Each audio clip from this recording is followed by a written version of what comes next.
Hi, and welcome to the SAME webinar, Sustainability at Fort Leonard Wood and Surrounding Communities. My name is Nicole Matthews, and I'll be available to assist with most technical issues that may arise today. If you have trouble connecting, please email me at nmatthews@same.org, or you can call WebEx directly at 1-866-779-3239. You may also send me a direct message via the Q&A box located at the bottom right of your monitor. During the presentation, please submit your questions to our panelists through the Q&A box and send to all panelists. Finally, the webinar today is being recorded. A link to the recording will be made available to all registered attendees within 3 business days. Thank you for your participation, and I'll now hand it over to our moderator, Stephen Tupper. Hey, thank you, Nicole, and welcome everybody. I am Steve Tupper. I'm a fellow of the Society out here in the Missouri River region and part of the Fort Leonard Wood Post. I work at the Center for Sustainability at Missouri's University of Science and Technology, and I'm your moderator today. I've been lucky to be able to be part of what's going on at Fort Leonard Wood over the last 7 years. You know, first there was the development of an installation strategic sustainability program. Growing up right next to it was a community organization that was paralleled it step for step. And then finally there was an injection of industry and academic research and participation all the way through. And it was really a kind of a remarkable grouping, but nothing so unique that it could not be copied or emulated at another installation. So I think it was just happens to be the circumstances and how it grew and the synergy of it. And so I think the process of the partnerships are worth remarking, and that's what we're going to do today. There's nobody better to speak about this first than the contractor that was hired by Fort Leonard Wood, Kevin Palmer. He directs a Center for Sustainable Solutions, and he's got a lot of experience in this. He wasn't a new to the business when he came to Fort Leonard Wood for this. He'd already done this over a number of places. In fact, he has supported 36 different Army installations. He's helped out 2 state National Guards and 3 military community organizations around. In all those cases, developing strategic plans with a sustainability focus. So Kevin, would you please explain what you found at Fort Leonard Wood? Sure. Hello, everyone. My name is Kevin Palmer. Just to give you the normal the pitch line, I'm under contract with the Kansas City Corps of Engineers, and I support the Fort Leonard Wood Installation Sustainability Program, and I've been doing that since 2010. Well, now I've got to make the slides go down. Okay. There we go. So let's start with sort of a quick overview on what sustainability is and how systems processing and systems thinking really applies to something as broad and diverse and complicated as an Army installation. So Donella Meadows, one of the sort of the founding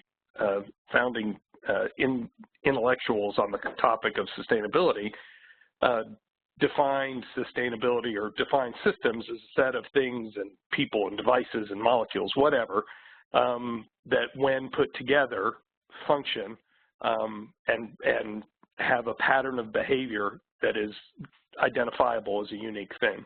So when you start to think about sustainability and how it could apply to an Army installation, you start with something like understanding that instead of the traditional way that we look at an installation or that an organization looks at itself in terms of what the Army likes to call stovepipes of function, the first step is to start to think about it as more of a system where those stovepipes actually interact with each other the way they were designed to do.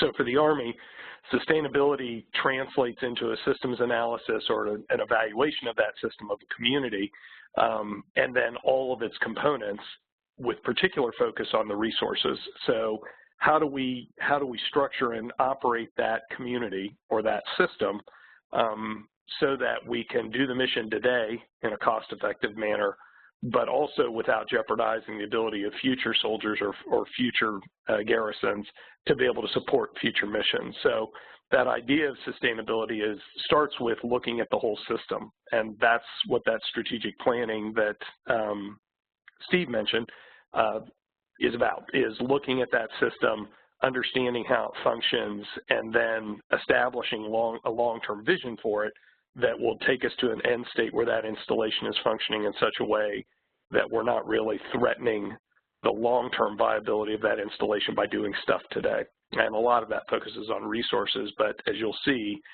it becomes very diverse as to what it really is about, once you start to jump into it. Okay, so sustainability, using these definitions when applied to a installation like Fort Leonard Wood, is really a planning concept. And it really is looking at how we use money, how we use land, how we use material, how we use people, and then thinking about that and thinking about it into the future. So traditionally, the Army thinks about planning based on its budgeting cycle, the POM cycle, the 5-year plan for what we need to spend for that organization, or for, in this case, a garrison and an installation to function properly. Sustainability and strategic planning, the way the Army is using it, is starting to look longer term. So we do that traditionally with buildings in our master planning process, but this idea is to take a little bit further with respect to all systems and all subsystems within that garrison or within that installation. It's based on engineering principles, so a lot of the work that you'll see, and I'll give you some examples a little bit later on, a lot of the examples you'll see are really going to be the kinds of things that you're traditionally thinking about when you hear the word sustainability, like high performance buildings or more efficient transportation systems and things like that. But it can also be applied to just about anything that goes on at that installation. Again, I'll give you some examples in just a little while. But it's taking and developing a long-term plan for optimizing use of resources so that we have them in the future, and in some cases eliminating the use of some resources. You'll see that at our installations, over the last 10 years or so, the Army and the military in general has been very interested in cutting the costs of operation with respect to things like power and electricity. And to do that, they've started to look at, and in some cases even started to invest in, renewable systems that will have maintenance operations in the long term and provide you, but still provide you the power you need without consuming a resource like coal or natural gas.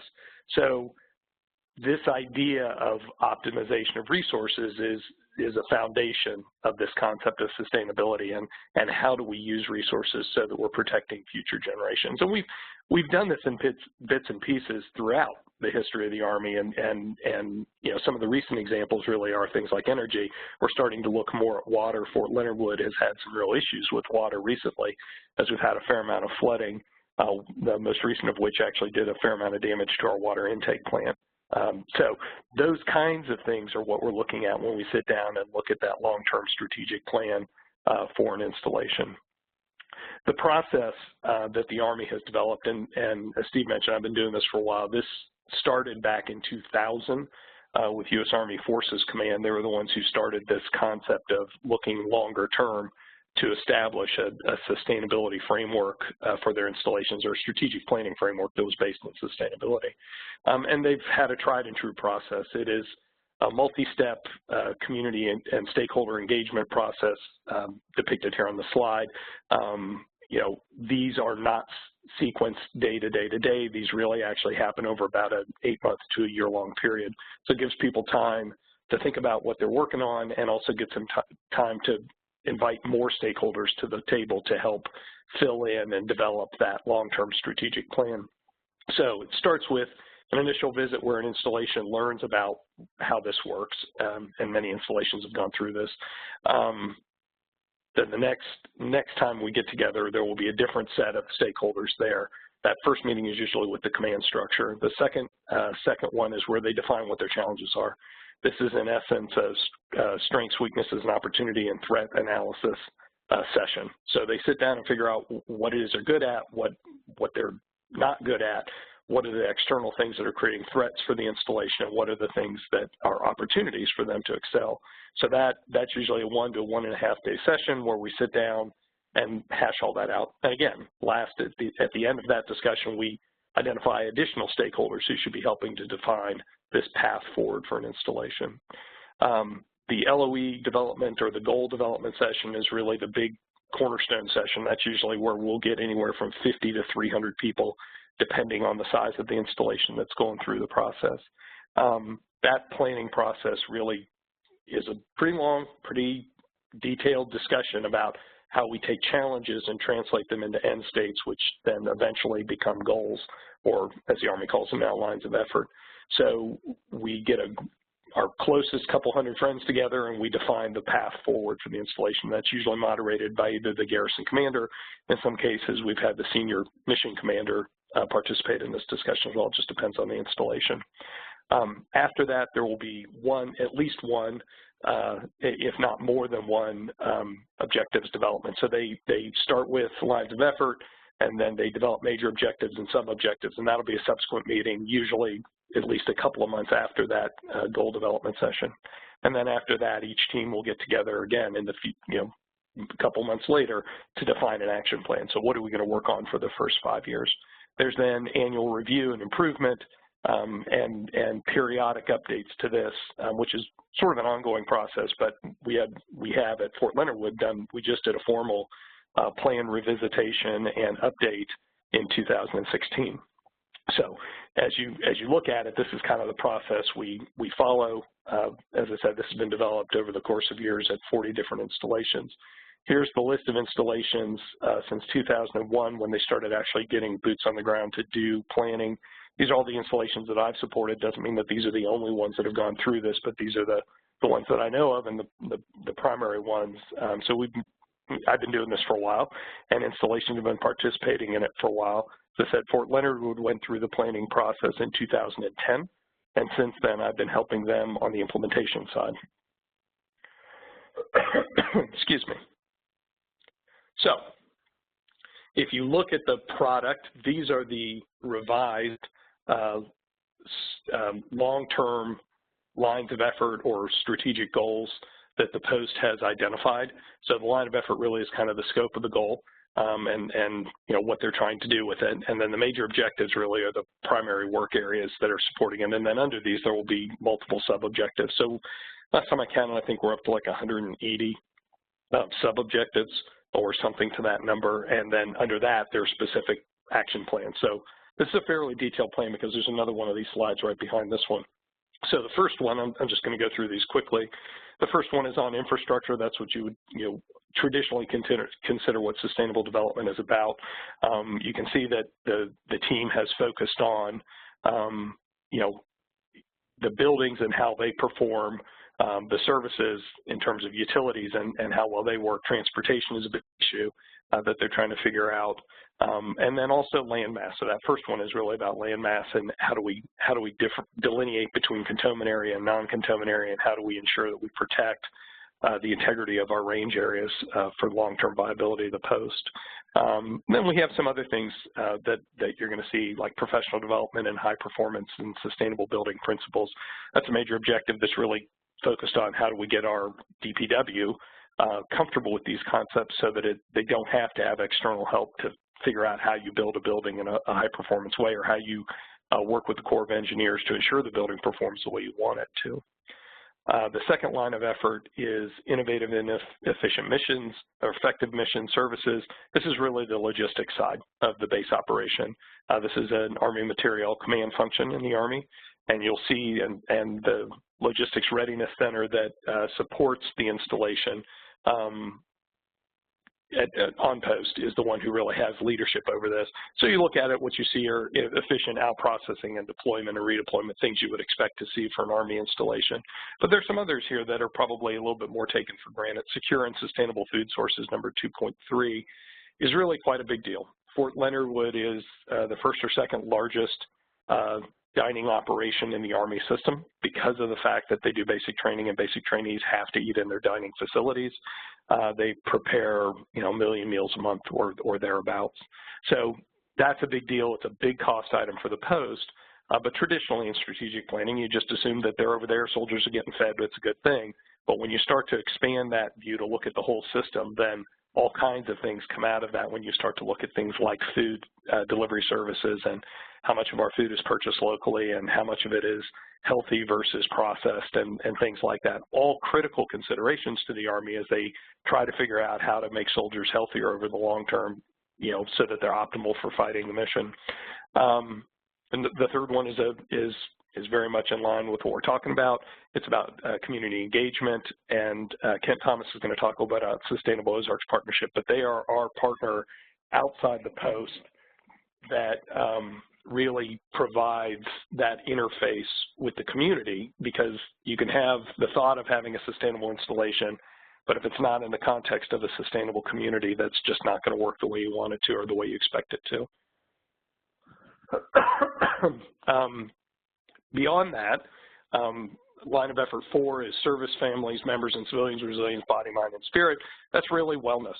How healthy, how happy, how well adjusted is the community? How nice a place is it to live at Fort Leonard Wood? So you'll see there, healthy individuals, healthy, sustainable places to work and live, resilient, adaptable community, providing high quality of life. Again, the idea is that in the context of the installation, all of these help contribute to a sustainable community. And if you look at 4.4, which is healthy, sustainable places to work and live, that has a direct tie back to line of effort 1 in terms of sustainable facilities and infrastructure.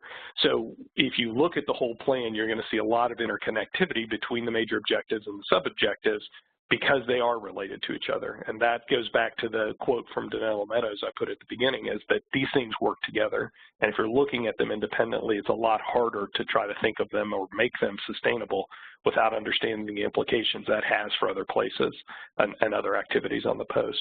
And we see it time and time again. When we look at putting electric vehicles on post, my energy manager is the first one to ask, well, that's going to change our profile for how much energy we use at the post and the infrastructure associated with that. How do we do this in such a way that we're going to get electric vehicles, which are better in terms of reduced fuel usage, but then use more electricity? Well, the obvious answer there is to investigate how you establish renewable power systems to charge those vehicles. Then you're not having that impact. So those kinds of systems that all go together. LRC owns the vehicles that we use, the non-tactical vehicles that we use. DPW owns our power grid or manages and works with the power grid and power consumption. How do we get them so that they're working together to get a good solution that makes us more sustainable but doesn't impact us adversely in terms of infrastructure or in terms of the statistics that we collect as an Army? Number 5 is workforce. How do we develop a workforce where the people are, learning and growing and transitioning into new objectives and new challenges in their career, so that we can keep that long-term memory?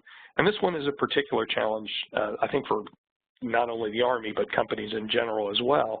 In a time and when the population of the young workforce that's coming up tends to change careers a lot.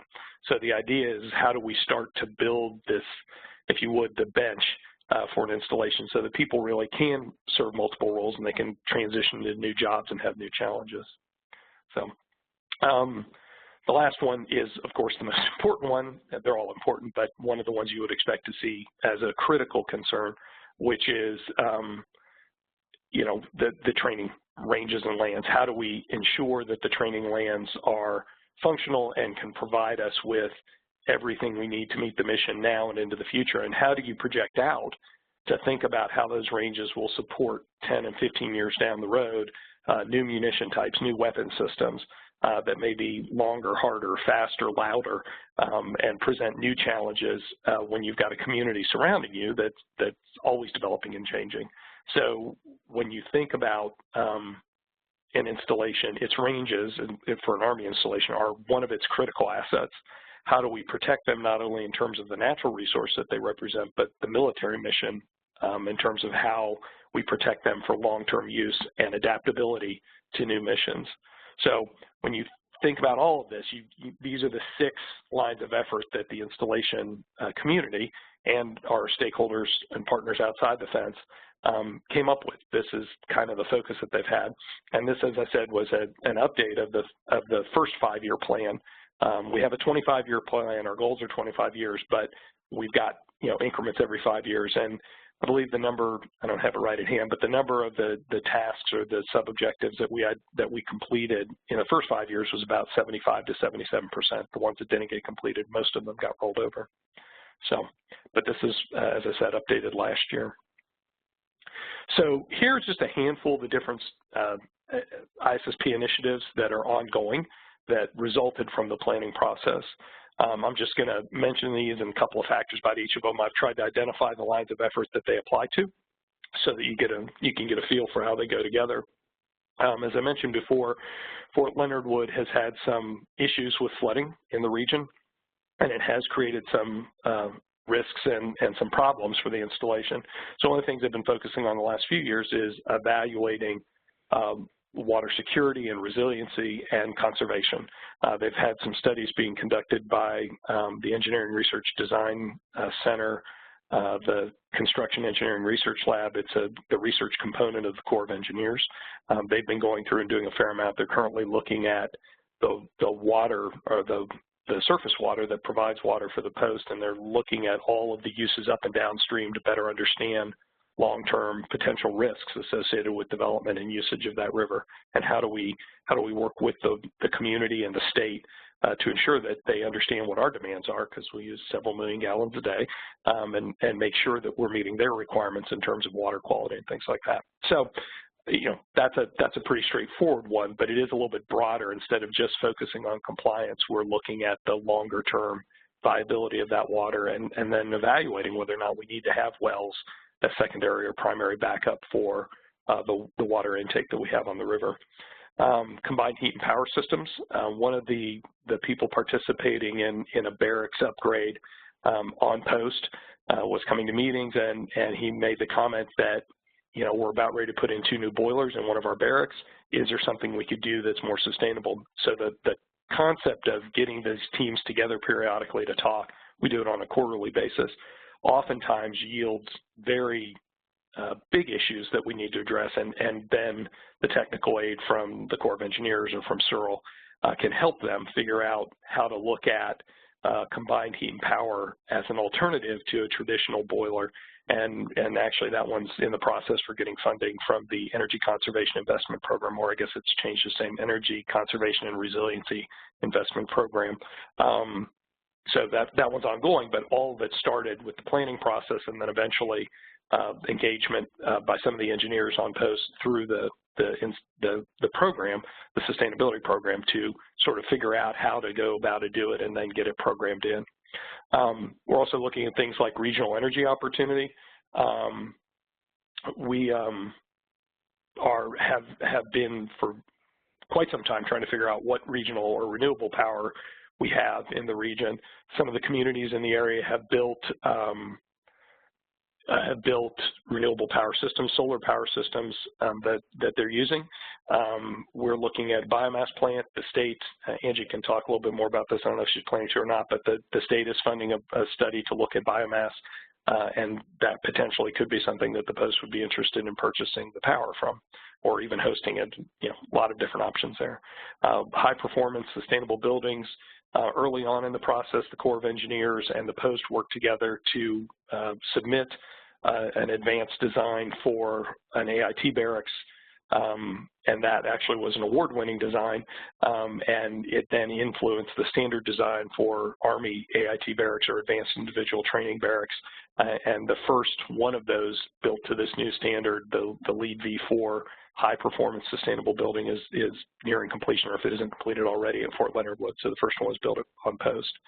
The Applied Robotics and Installation and for installation and base operation, the AREBO program, is a tank and automotive research design engineering center.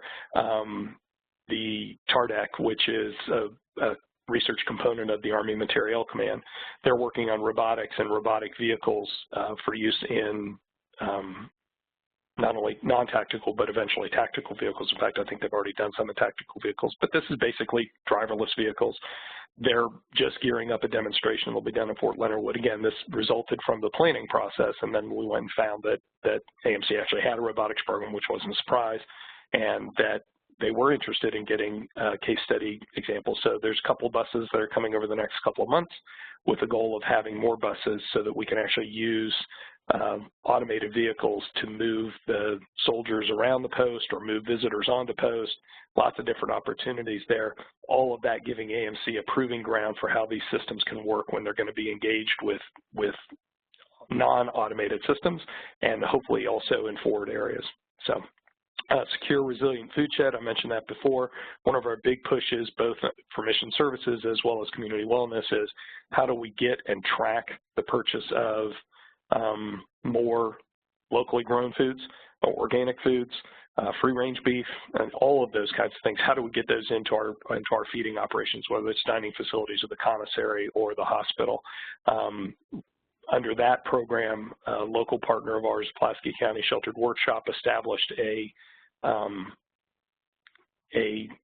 farmers market, the first one that the Army has had that is actually being funded by DoD.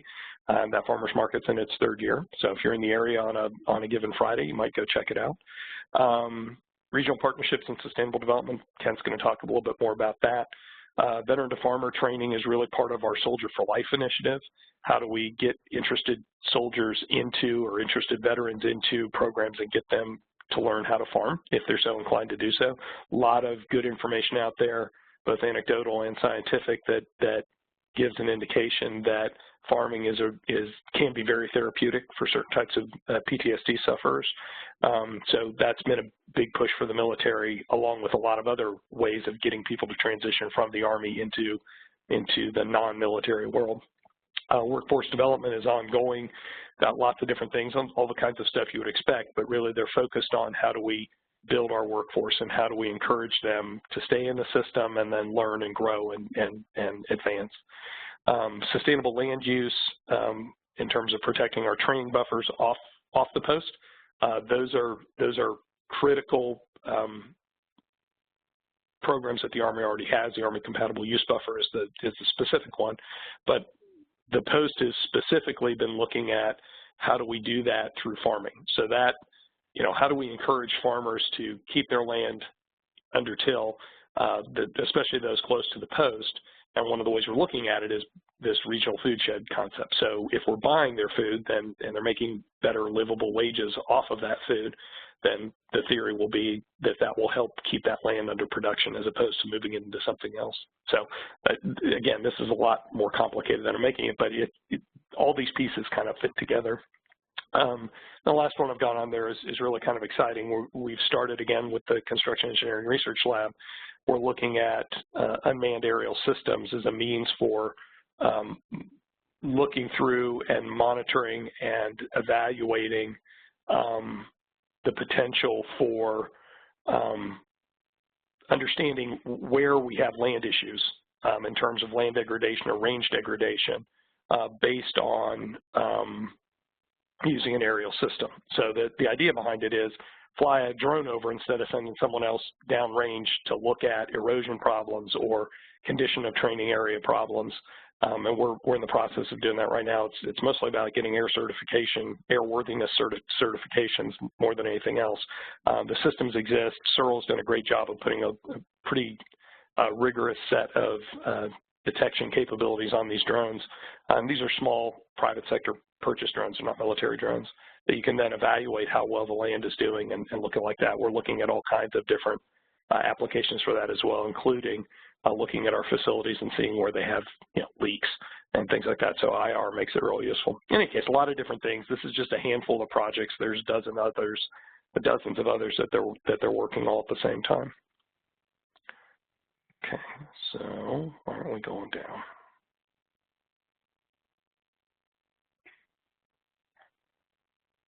Sorry about that. Okay, this process has been recognized. The sustainability program and its partnership has been awarded the Dream Team Award of 2016 by the Corps of Engineers. The surrounding community, which again I'm sure Ken will mention at least, was also awarded the Great American Defense Communities Award. All of this stemming from the sustainability initiatives that the Post has started since 2000.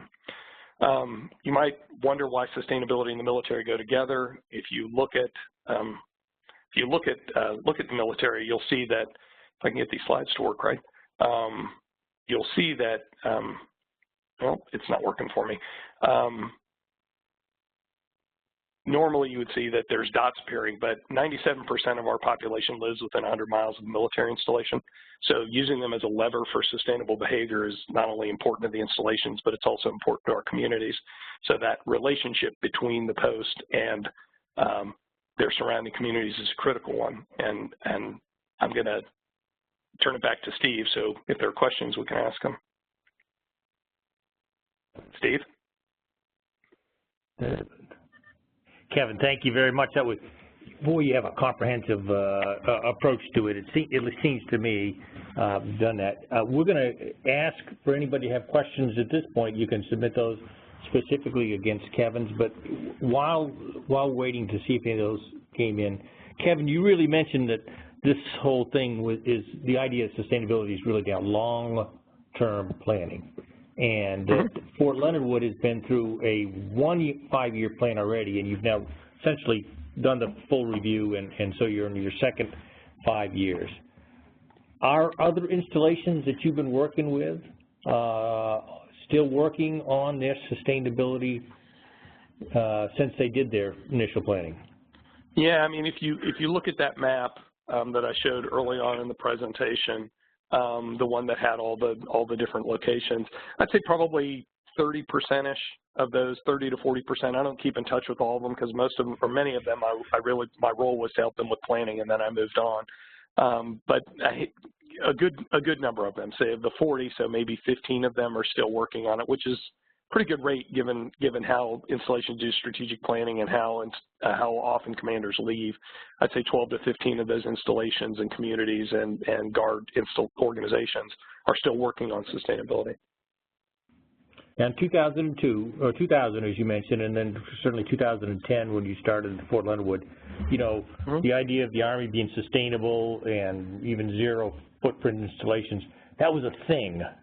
Is it still a thing, and how does the Army justify this long-term investments in sustainability?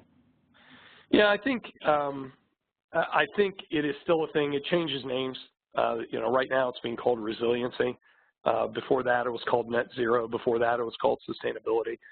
So I think it's still an ongoing concept, and it evolves over time. You get new commands, you get new policy, you get new issues.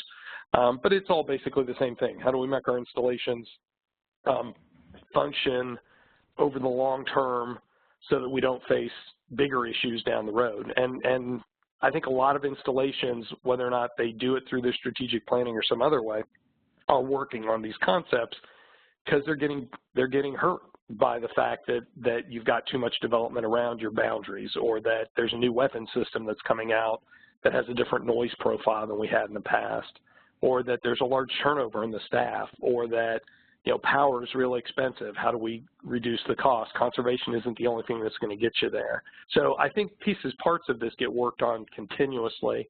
I think the idea of looking at the whole installation as a system and trying to figure out how to make it more sustainable is not as, it's certainly not as prolific as I'd like to see it, but I think there are some installations that are doing it. There's some installations that do it as part of their strategic planning. There are others that do it as just one program area, like a net zero program or a water resiliency program.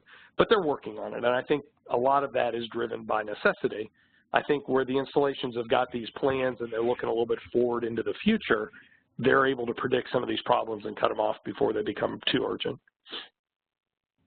Okay, all right. Well, and my third question to you really is, what's exportable from what's your experiences at Fort Leonard Wood? You know, what was different here at Fort Leonard Wood, or that you thought other installations or communities could say, hey, there's a methodology or a process or an approach here that really could be just kind of, you know, lifted and, you know, the outlines are there.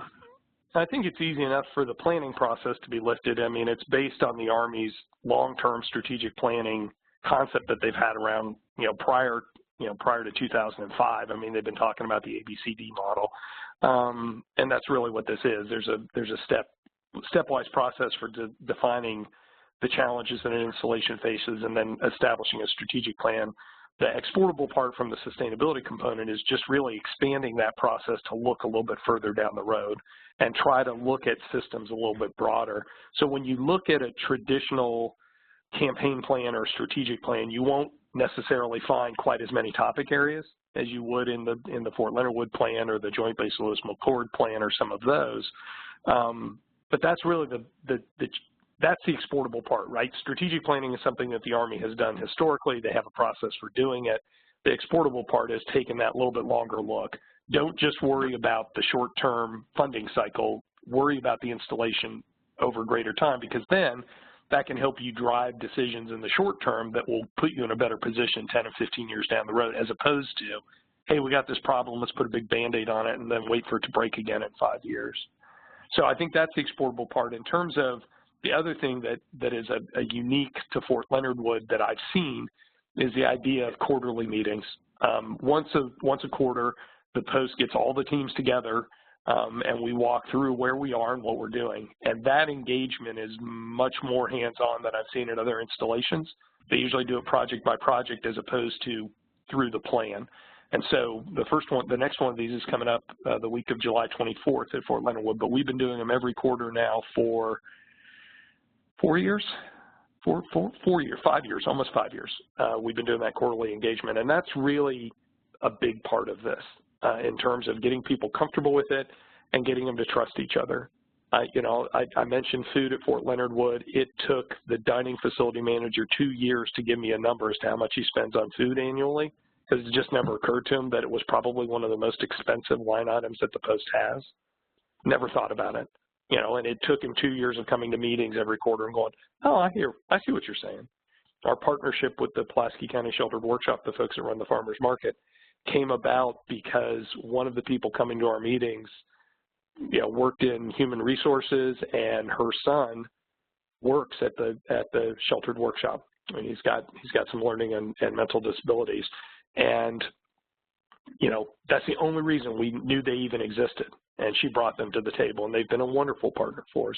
I think they've acquired nearly $300,000 worth of grant funding to help build their staff to work on local food hub development, which never would have occurred without the sustainability program at Fort Leonard Wood, and then its partnership with Sustainable Ozarks Partnership, and then that interaction with another community member.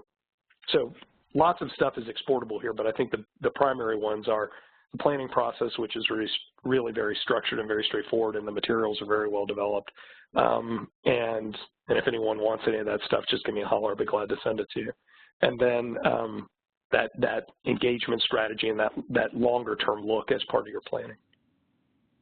Well, Kevin, thank you very kindly. And as you shift them all over to Kent, let me just say thank you, because what you've given us really is. I'm sorry?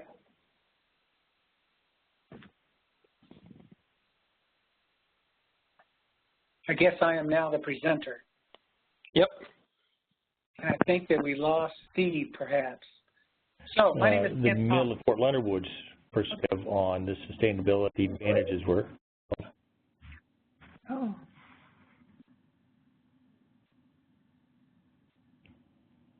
We lost Kent. Okay, let's move over to Kent Thomas. It sounds like Steve Your audio is cut in and out, so we'll move on to our next presenter. Go ahead. Thank you. My name is Kent Thomas. I am the Executive Director of the Leonard Wood Institute and the Sustainable Ozarks Partnership. And what I thought we would go through today is explain what those two entities are, and we will take a look at some of the things we've been able to do as a result of that.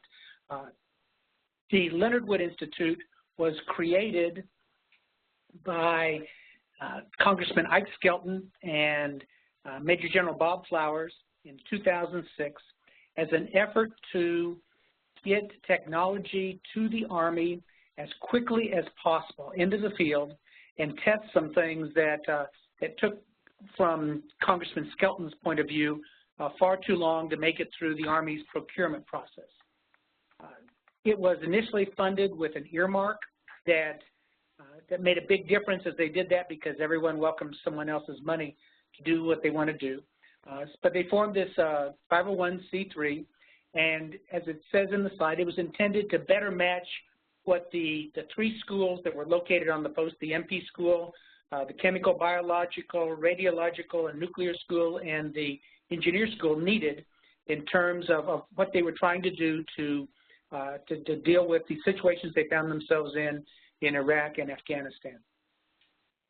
In 2012, the Army's Special Programmatic Environmental Assessment said that they were going to reduce the number of permanent party at Fort Leonard Wood by about 1,700. When you have only 5,500 permanent party and your training base in a rural part of Missouri, that causes some interesting responses from the community and state. And so the Sustainable Ozarks Partnership was created as a way to focus on keeping the installation viable. It's an interesting situation we find ourselves in. I spent 24 years in the Army, and almost all of my time was spent on Forces Command installations. Forces Command installations have lots of soldiers, they have lots of family members, they are involved in the community, and when you deploy, it causes tremendous impact on the community. A Training and Doctrine Command installation like Fort Leonard Wood has a relatively small number of permanent party and family members, and has a disproportionately large number of soldiers training there that don't have a lot of contact with the community. And so we find ourselves at Fort Leonard Wood in a relatively rural part of Missouri. We have two cities of around 5,000 each, one directly north of the installation and one northwest of the installation. We have a city of about 30,000, 30 miles to the west, and a city of about 20,000, about 20 miles to the east. What we don't generate is the large community effort to support and work with the installation. Half of the installation's workforce comes onto the post each morning and leaves and goes to basically to one of the 4 counties that surround the installation. But to get those small towns to provide enough massed effort to be able to make a difference in terms of dealing with BRAC commissions and in terms of dealing with the Army has been very, very difficult in the past. So with the help of the ISSP that Kevin runs for us, and the need that was evident when the Army indicated it was going to downsize the installation, we created what we call the Sustainable Ozarks Partnership. It's an organization that represents the cities and counties that immediately surround the installation. Our strategy with the LWI strategy was to initiate, fund, manage, and collaborate with universities, with private contractors in an effort to meet the needs of the schools on Fort Leonard Wood and to meet the needs of the Army. As you might imagine, there are some challenges with that when you deal with the Army Research Laboratory or when you deal with the Department of Defense or Department of the Army. But it had worked effectively and provided the opportunity to get a number of technologies into the field quicker, better, faster, and cheaper than we might have found otherwise. Our goal is also, as the relationship has developed with the installation, is to develop strong and transparent relationships with Army organizations so that we can act as the go-between between the Army and the communities that surround it in some cases, or act as the go-between between the installation and Training and Doctrine Command, or the congressional delegation, or some pieces like that as well. And develop that regional partnership that would help us sustain the installation. So we formed the Sustainable Ozarks Partnership. I talked about the 4-county region. We're non-exempt, we're tax-exempt, nonprofit piece of LWI, and we work together to improve the region's quality of life and business climate. As you might imagine, when you're dealing with small communities that have historically not been the best of friends, and because they compete against each other for whatever they're able to get for economic development purposes, sometimes it's hard to get everyone to walk in the same direction. But they are held together by the fact that Fort Leonard Wood has a $2.1 billion impact on the Missouri economy each year, and as the largest elephant in the room, if it is adversely affected, then the communities are adversely affected. So our goal, our vision is a bunch of people working together in the region to ensure the region is successful and that Fort Leonard Wood is successful. Our mission is to coordinate all of that and to ensure that in the end, that the region remains committed to the national defense and to the training of our soldiers so that they can fight and win our nation's wars. This is an idea of how we are formed. I will tell you that a Fort Carson with a city of 3 million people around it, or a Fort Bliss with a city of 6 to 8 million people around it, has a very different dynamic than a Training and Doctrine Command post in rural south central Missouri. The challenge that we have, as I said before, is how do you get enough mass to be heard at the national level? We do not have large chambers of commerce. We do not have multiple congressional delegations that are congressional representatives and House Representatives that are able to go fight for us. We have 2 senators and a single person in the House of Representatives. We have 3 or 4 state representatives and 1 state senator, and you have to be persistent and you have to have a very good message if you are going to be able to make a difference in terms of getting things done that are good for the region and for the installation. Our goals are pretty simple. We want to gain positive recognition for the region. We want to strengthen the region. We want to strengthen the installation, and we want to ensure the viability of our organization so that we continue to do the first 3 of those things. Some of the things that we've been able to do is to create a regional organization that goes beyond county interests and city interests. We operate with 3 different economic development groups from different counties. You've got to get all of those people to want to go to the same end state that everyone else wants to do.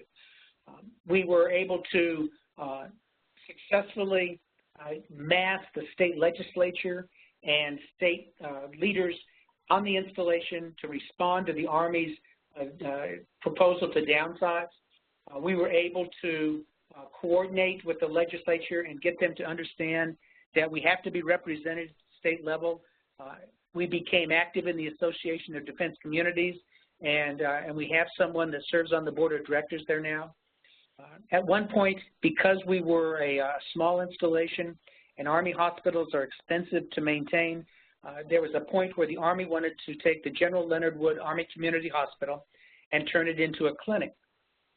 The challenge that comes from that is that there is no other hospital in Pulaski County, the county immediately to the north of the installation, where the majority of the businesses that support the installation are resident. There is a hospital 22 miles to the east and a hospital 30 miles to the west, but that is not much consolation if you're having a heart attack and it takes you too long to get to the hospital and you pass away.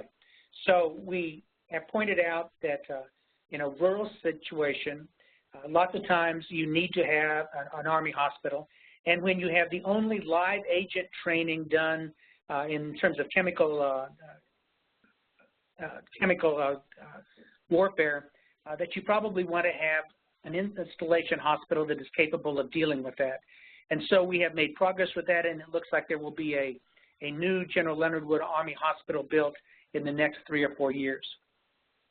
We have had one of the big weaknesses that we have, perceived weaknesses at least, is that it's difficult to access Fort Leonard Wood. You have to fly into Springfield, Missouri or St. Louis, Missouri, and drive for an hour to 2 hours to get to us. We have a joint use Army and civilian airport on Fort Leonard Wood that has commercial service to it. We are working very, very hard to increase the number of riders that participate in that service and to improve the quality of the runways and the terminal so that we can attract regional jets to make that a little bit more accessible and better understood. We also had a perception that it was rural Missouri and the schools couldn't be good. The schools were good, but we now have schools that have been recognized by the Lexington Institute as some of the best in the military school system, with over 150 students taking advanced placement courses last year, and special recognition from the National Math and Science Institute, recognizing the fact that so many students are participating in STEM courses and going on to college. The final thing the most recent piece that we had, as Kevin talked about, is 2 months ago we had some flooding in the area, and it took the main water intake for Fort Leonard Wood offline. Fort Leonard Wood has one well that it also pulls water from, but it became readily apparent after the main system went underwater that that one well was not going to sustain the installation for more than 3 or 4 days. At one point, there had been a water line that connected the installation to the town of St. Robert immediately north of the installation. It had been put in the 40s or 50s, and that line was designed to support St. Robert if it ran out of water, not vice versa. But that line had been removed about 10 years ago, and its lack of being present put the installation in a position where we had to go on water rationing very quickly, and we had to do some things that would not have been necessary if we had that water connection. Because we have an organization like SOP that can kind of cross the line between talking to the garrison and engaging the cities, we now have the 2 cities and the installation working with the state of Missouri, and it appears that we will reconnect that line so that in case of emergency at either end of the line, the organization that has the water can pump the water to the organization that does not. In the case of the flooding, most recently, St. Robert could have pumped water onto Fort Riley in the volume that the installation needed had that line been in place. So you've got to have an organization like that exists if you're going to be able to have the kinds of conversations that sometimes become a little more difficult when you hold office. If you are an elected official in one of the communities, or you are in the senior leadership on the installation, you can sometimes be bound by what you perceive to see your role as, or what your higher headquarters has told you. But if you have an organization like the Sustainable Ozarks Partnership, you can kind of cross some of those lines. Got to be tactful about it, got to be a little careful about how you do it, but we can do those things. The other thing that we can do is we can bring, with Kevin's help, bring the attention of the installation to the fact that there are excellent food sources immediately adjacent to the installation that can provide better quality, better freshness, better everything in terms of food than the systems that normally support an installation. And because we have that, and because we can work with different organizations in the surrounding communities, we can work together to try and create those regional food hubs and find ways to create a sustainable food source for the installation that isn't dependent on moving food in from California or from other parts of the nation. Now, that is not something that the Army or the Defense Logistics Agency is prepared to do immediately, but we think that it is something that over time we can develop a bite at a time and get us to a position where they are comfortable with us and we are comfortable with what we can provide, and that You don't have the lettuce that 2 days after it gets on the shelves in the commissary is already beginning to go bad because it was picked a long time ago in a world far away, and it's hard to get to the installation in time. So that's what we do. We think we are getting better and better at doing it. We have some success in working with higher headquarters to do that, and we think that we provide a valuable assistance to both the region and to the installation, and by extension to the Army as we go about trying to make the world a better place for our soldiers and their families, and for the cities and counties that are around the installation. And I think, Steve, that's pretty much all my presentation.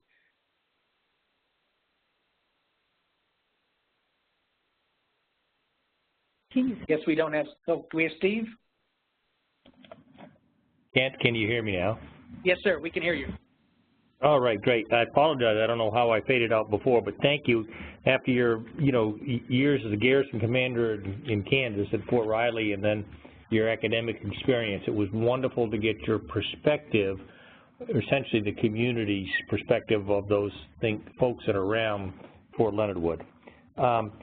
Could you talk, and I'm certainly invite any questions from the participants, but would you first answer just what did it mean to the Sustainable Ozarks Partnership and the communities it was representing to be selected in the first class of communities inducted as a great American defense community? You kind of felt like the smallest guy on the team suddenly being selected for all-star status. We were selected in a class that included places like Fort Carson. I mean, huge installations that have all kinds of resources. And here we were, 4 counties, 4 or 5 relatively small cities, not very diverse in terms of our population and our economy. And we were selected as one of those first groups to be recognized on a national basis. It also helped from the perspective of the Army.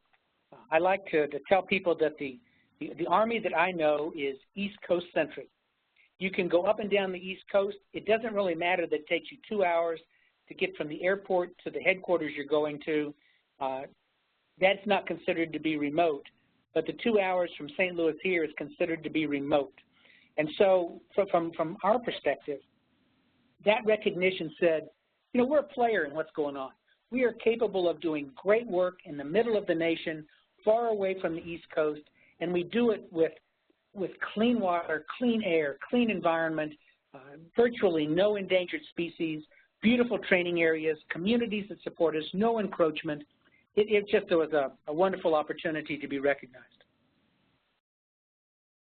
Well, thank you kindly. Now, how do you see that the Sustainable Ozarks Partnership has been able to change the relationship between the surrounding communities and the fort itself?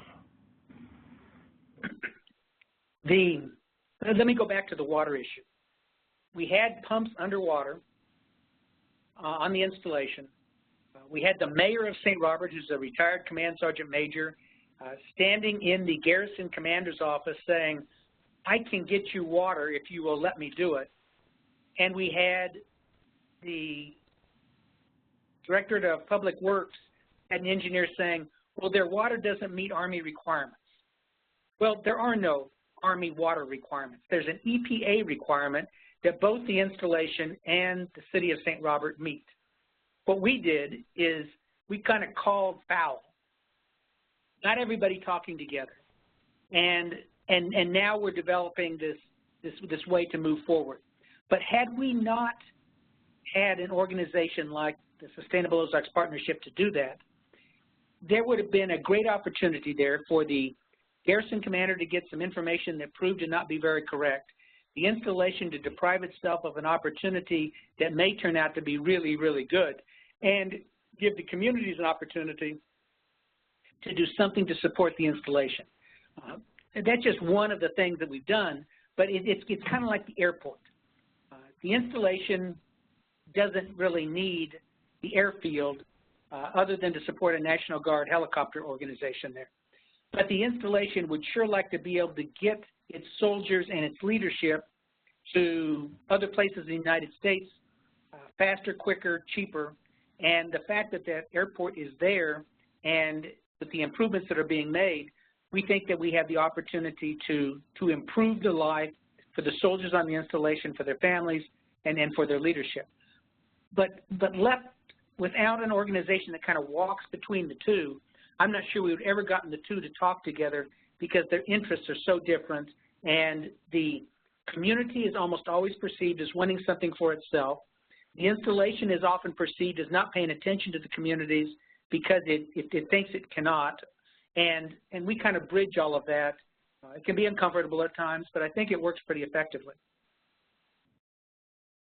Well, thank you for that. I'm going to ask you to shift your focus back to research, which you had started with in your talk, and particularly because, you know, as many of the fine examples you've discussed about operations, just how does the research angle play with the Sustainable Ozarks Partnership and or the Leonard Wood Institute,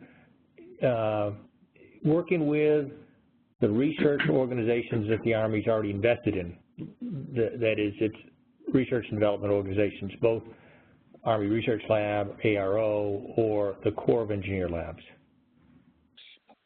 We have two small Army branches, schools here, and one medium-sized Army branch school here.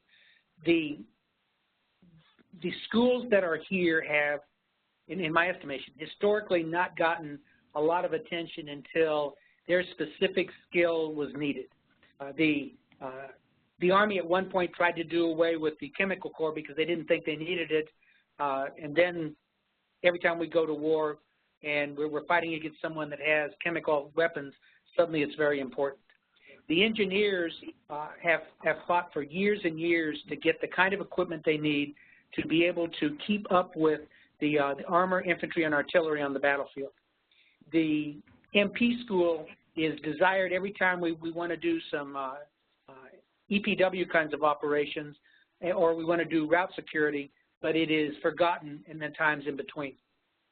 When you have a research institute that's able to work with organizations that are generally not linked directly to the Army, you can achieve a number of things. We're working on a traumatic brain injury consortium right now that will allow us to take a look at the acute neurotrauma issues that the soldiers face. We're real good at chronic analysis of concussive events, but we're not very good at assessing what happens. I tell people that the Army has not changed much, or the world has not changed much since I was a cadet.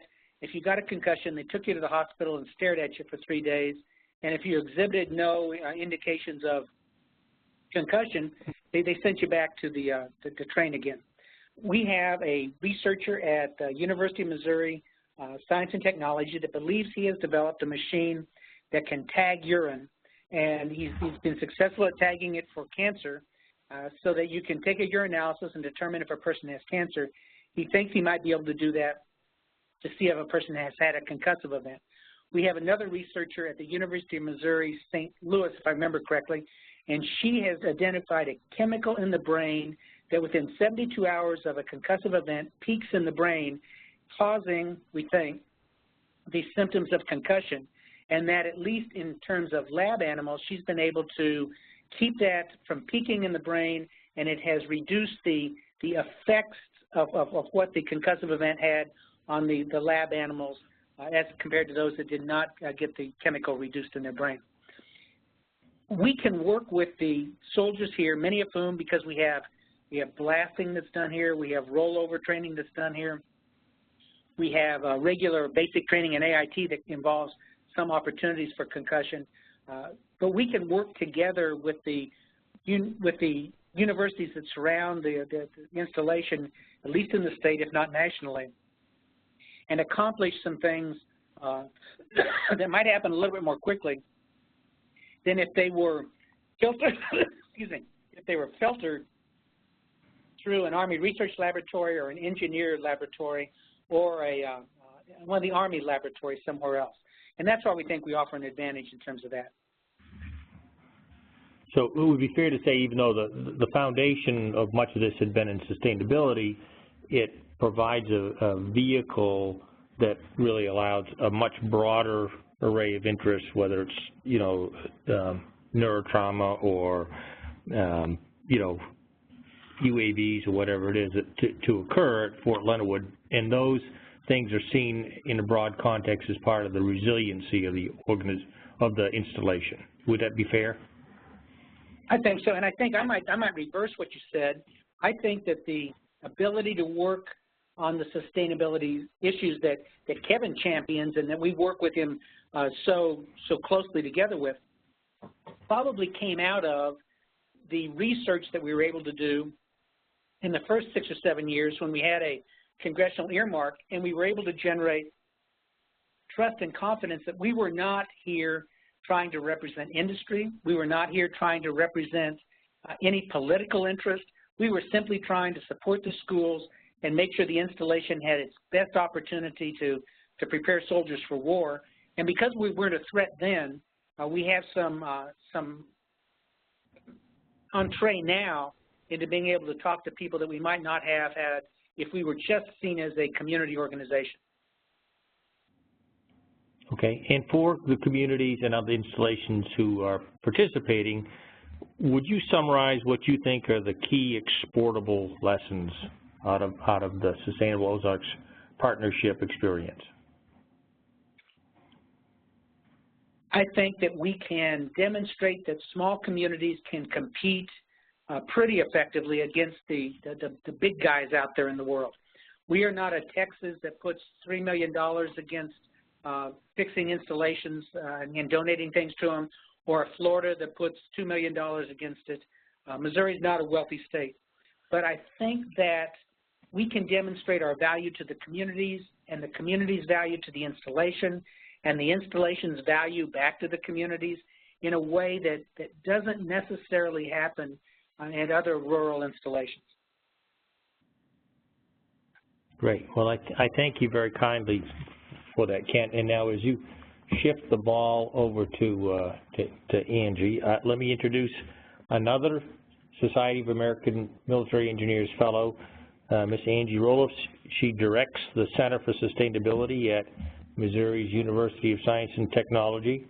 She's been key in developing I would say, a string of sustainability projects at Fort Leonard Wood. You had a number of years where you served down as the construction planning and master planning down at Fort Leonard Wood, so you really understood what was going on there, what was needed, and you've been able to turn that into a number of research efforts. So Angie, would you please tell us about that? Thanks, Steve. Yes. So this is Angie Roloff. I direct our Center for Sustainability at Missouri S&T. Missouri S&T is just about 30 miles east of Fort Leonard Wood on Interstate 44. So we're very co-located with the installation. And as Steve said, I have a pretty long history of working with the installation before I came to the university. So I'm going to talk about our partnerships and sustainability. Our role with the ISSP, we've worked with Kevin since he came to Fort Leonard Wood and started the initial planning and development of the installation strategic sustainability plan. And then when the idea of the Sustainable Ozarks Partnership came up, Steve Tupper, your moderator, he was the first chair of that group, and he remains an active member. And I am an advisory board member for SOP, as well as on the board of directors of the Leonard Wood Institute. We are active members of the quarterly meetings. We come and participate more in the areas of sustainable infrastructure, mission services, and community engagement. The energy work going on with sustainable infrastructure is, of course, of interest to us, and we've had the opportunity to work on some things I'm going to tell you a little more about, and then the transportation electric vehicle project under mission services, and then just as representing the university as our role with community engagement and the installation. So these are the partnership efforts that we have currently underway with Fort Leonard Wood. The first is the Arrivo project that Kevin brought up, the autonomous electric bus, and I'm going to tell you a little more about that. We also have a recently signed Memorandum of Understanding between Missouri S&T and Fort Leonard Wood Garrison Command. It's a collaborative initiative to install technology demonstration capability at Fort Leonard Wood, and it actually ties into the electric autonomous bus project, and I'll tell you more in a couple slides. We recently signed a cooperative research and development agreement, a CRADA, with Searle, focused on smart and resilient installations research, and we identified Fort Leonard Wood as the demonstration site for that research. And I'm working on a regional CHP biomass energy project, a study for the state, and we've been talking to Fort Leonard Wood about maybe a partnership there as well. So I'm going to tell you more about each of those. So this is a little more detail about Arrivo in general, not at Fort Leonard Wood specifically, but it's the idea that you could test an autonomous vehicle in a semi-controlled environment, such as a military installation, and that would allow you to study it and accelerate the tech transition so that you could deliver better and less expensive products to the warfighters. So some of the objectives of these pilot projects are to socialize users with automated systems and non-users as well, those who will come into contact with these autonomous vehicles, hopefully not in contact directly, but they'll have to deal with them. Then we can identify any issues and develop mitigation strategies, and then we can gather data on the performance. So our partners, the team that was awarded the project for the electric autonomous bus at Fort Leonard Wood is Robotic Research. They had another Arrivo project at Fort Bragg, and a lot of success there with transporting wounded warriors from their barracks to the clinics, and so they were selected, Robotic Research, to manage, run, execute the electric bus project at Fort Leonard Wood. So specifically, what the Fort Leonard Wood project is, it'll be automated electric buses. This is the initial intent, but subject to modification. But the idea originally was to shuttle soldiers between barracks and dining facilities. And you can see the path of that the bus will take, pretty straightforward, not a lot of turns. It's two stops. And the idea is that if we could close down some of the dining facilities that are the older facilities associated with our rolling pin barracks, and take those soldiers to a consolidated one big dining facility, and just have that facility in operation, then there's some significant operational costs that are saved, and we determined there would be a pretty simple break even of 2 to 3 years for the consolidation of the smaller dining and older dining facilities. And as I said, Robotic Research is the prime contractor for that project, and Missouri S&T is a subcontractor to Robotic Research, and I am leading that effort to do a lot of the coordination with the installation, gather data, just be there to host planning charrettes, make sure we gather all of the installation's concerns, requirements, needs, and then have those. I'm sort of the boots on the ground since I'm located so nearby and I'm so familiar with the installation. So what this project has allowed us to do, based on this unique opportunity that a small, that in the middle of Missouri, we're going to have an autonomous electric bus project, we had the idea that maybe we could create an autonomous transport innovation center at Fort Leonard Wood. And so we were able to execute a memorandum of understanding with the Garrison Command, and the picture on the right is the Garrison Commander and our Vice Chancellor from Missouri S&T, both signing this memorandum of understanding, which allows us to establish a collaborative initiative to install a technology demonstration capability at Fort Leonard Wood. And what it specifically allows us to do is utilize the network, the road network at Fort Leonard Wood that is in place to support all the truck driver training for all 4 services, Army, Navy, Air Force, Marines, that So all that training happens at Fort Leonard Wood, and so there are many miles of roads, both paved and unpaved, that are set aside for that training that could also be used to test autonomous vehicles. And so that was our idea, is to create this innovation center at Fort Leonard Wood and utilize those road networks to partner on the test and demonstration of autonomous vehicles. We have also been able to execute a CRADA with Searle, as I mentioned, focused on smart and resilient installation. And you'll see the list of research that we thought would be relevant in this area: resilient infrastructure, planning and integration. There's the autonomous vehicle technologies, microgrids. One of the things we're looking at is large electric vehicles, autonomous electric vehicles, being used to support small microgrids for energy security, and how do those communicate, and how could that demonstrate, some interesting technology for smart cities, not just smart installations, where you have the ability to have that backup power from those large batteries in those electric buses or electric trucks. And then in the event of a large grid outage, you could, plug in those big batteries and create a small microgrid and have areas of the installation that were able to function and have power. Looking at human factors in a smart and resilient environment, resource sharing. We just, plug this one in there, but it fits. So how can you be resilient if you aren't collaborating with your local community? And that's a lot of what we talked about today. And then cybersecurity to support these installations and communities. So I'm working on another project in partnership with Burns and McDonnell here in Missouri. So lumber is a very big industry in Missouri, a $9 billion industry, and the lumber industry has always been able to sell all of their waste, their wood chips, their sawdust, their bark, for paper processing to the plants that would turn that into paper, but that's no longer the case. They aren't buying that wood waste anymore, so it's getting backlogged at all of these mills in Missouri. So we were hired to do an analysis to quantify that total amount of wood waste that's being produced every year in Missouri. First, what's the backlog, and then what are we adding to it every year? And so we have that by location across the state, and it just so happens that the majority of that wood waste being produced is very near Fort Leonard Wood.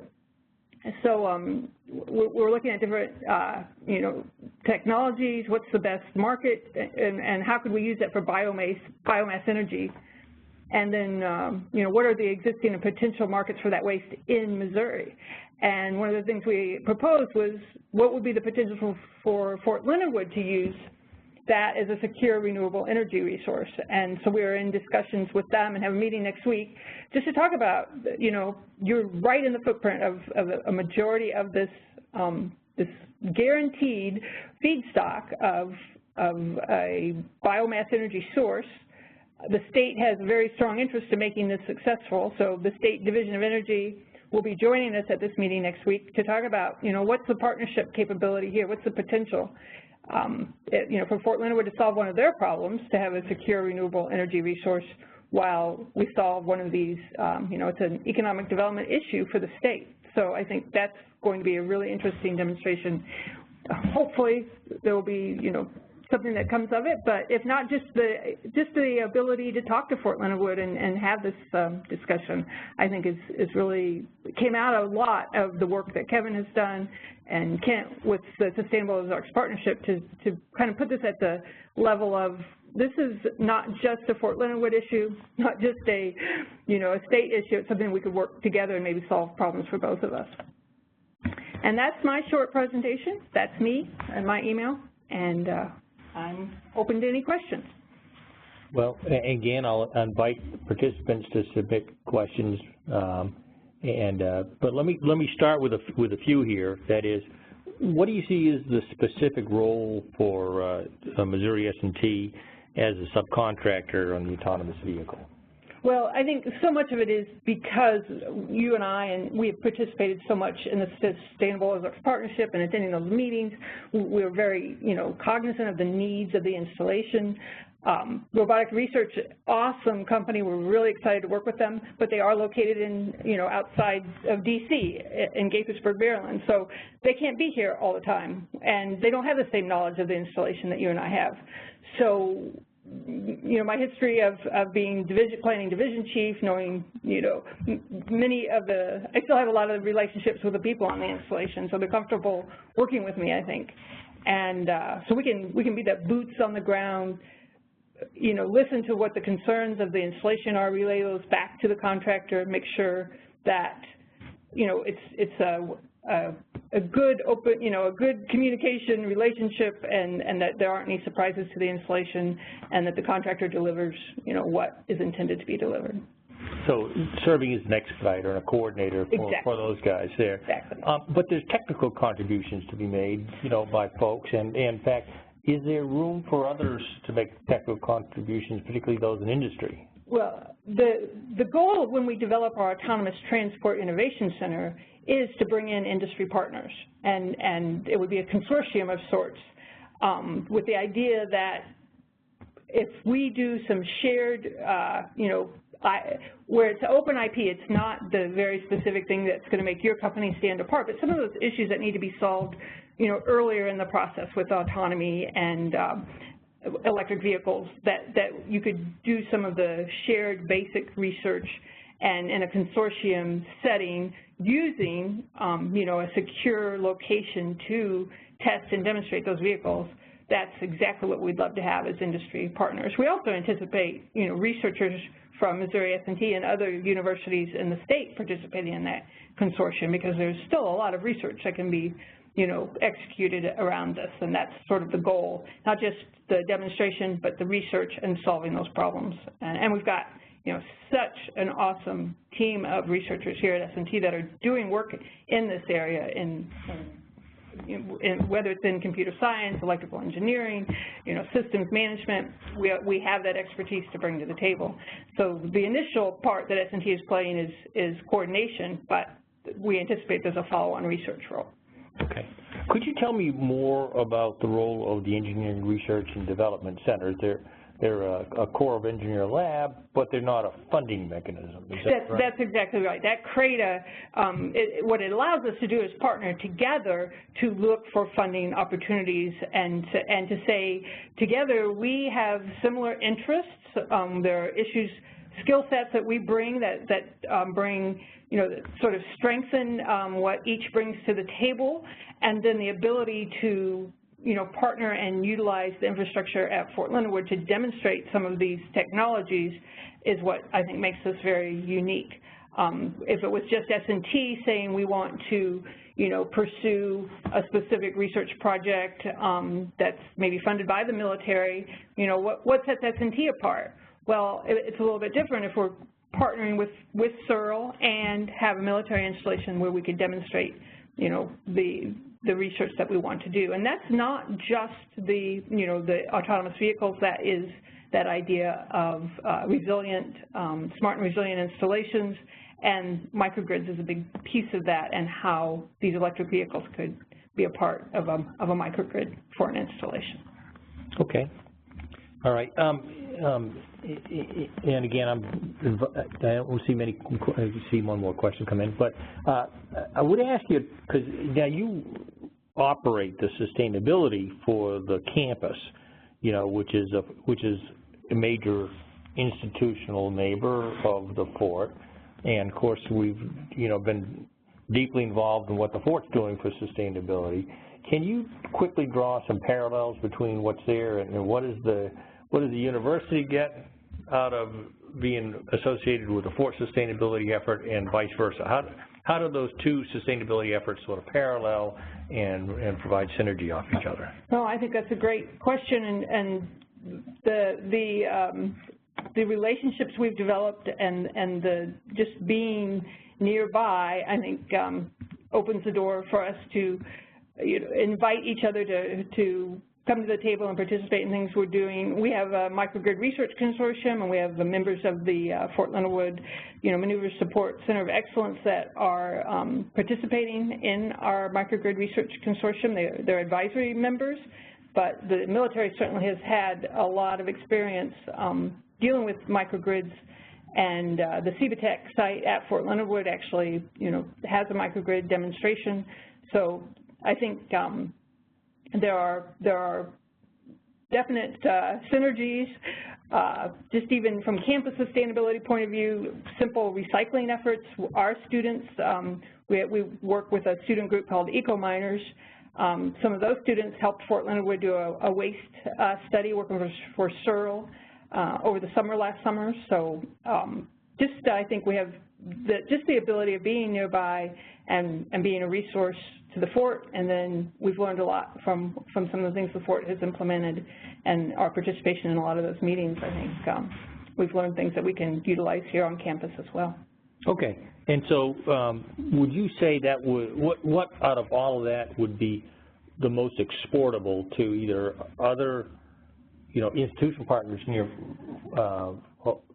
a military installation or a community that was looking at this thing? If they were trying to draw the lessons learned out of, really, what should I copy out of your playbook? Well, I think being an advocate, a community member, it's not just what can the university get from Fort Leonard Wood, but it's very important to our community that Fort Leonard Wood be successful. Just from an economic development point of view, we want Fort Leonard Wood to continue.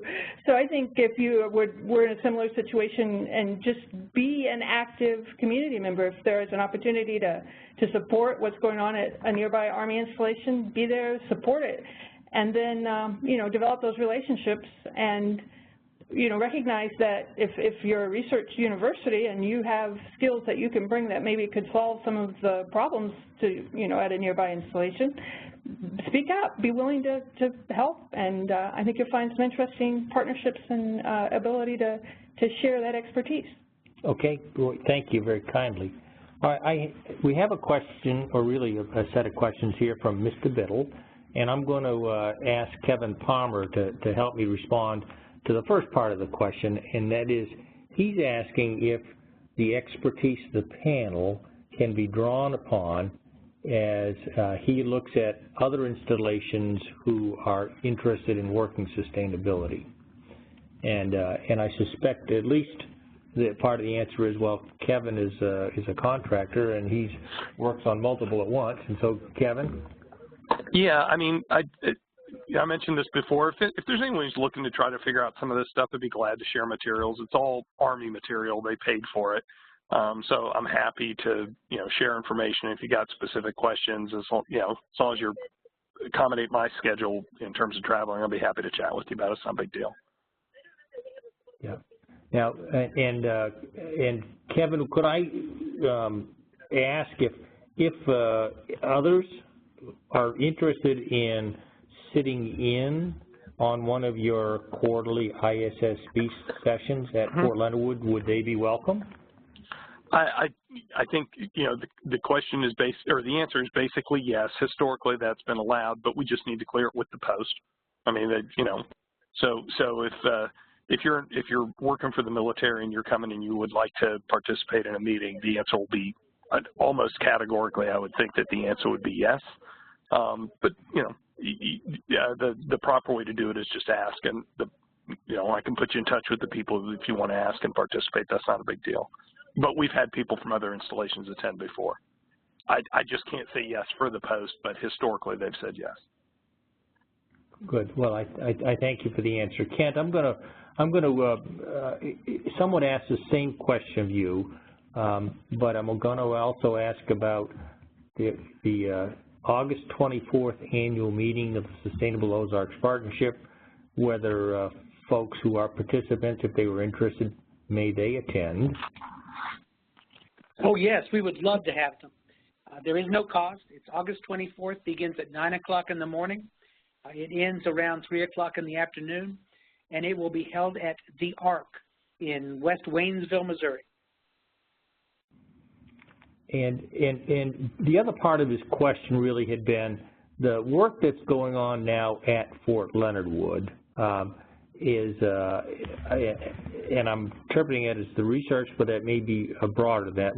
But he's asking is that proprietary, work, or is, are there room for others? If you have funding, there's room for others. It is proprietary, but quite frankly, the issue is who has. I mean, the Army has gone through, if I'm correct, 3 to 5 years of sequestration. The schools have no funding to do research. I'm not sure the Army has a lot. I think it's prioritized readiness ahead of other parts of what it does. And there are opportunities here. There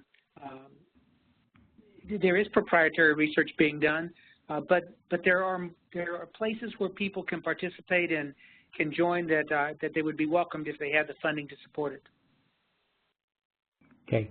And Angie, I think you, in some ways, had answered this question a bit earlier, particularly saying, if industry was interested, but we were sort of focused in on the autonomous vehicle project. But in terms of a mechanism of really being able to engage for Leonard Wood and the role that you're going to play as a coordinator, an expediter for robotics research, is that something that is, if somebody else came in with another project that was within the domain of resiliency and sustainability, that would be something that, the university could help them engage on? I think we would be open to that conversation. I don't know exactly what that would look like, but I think we would certainly be open to conversation. Great. Good. Well, I thank you all for your answers on that, and I, at this point, don't see any additional questions having been submitted. And so others questions that are, if they come up in your mind afterwards and you wish to submit them, you can get them to Nicole at SAME, or you can type them in here, and we will try to follow up with them, in writing afterwards. But other than that, I think we're at a conclusion. I thank each of the panel members and the Society of American Military Engineers for organizing and producing this webinar. And so, on behalf of SAME and the Energy and Sustainability Committee, I thank everyone. I know we're all eager correspondents, and you can follow up with us. And this concludes our webinar. So may your day be both sustainable and bright.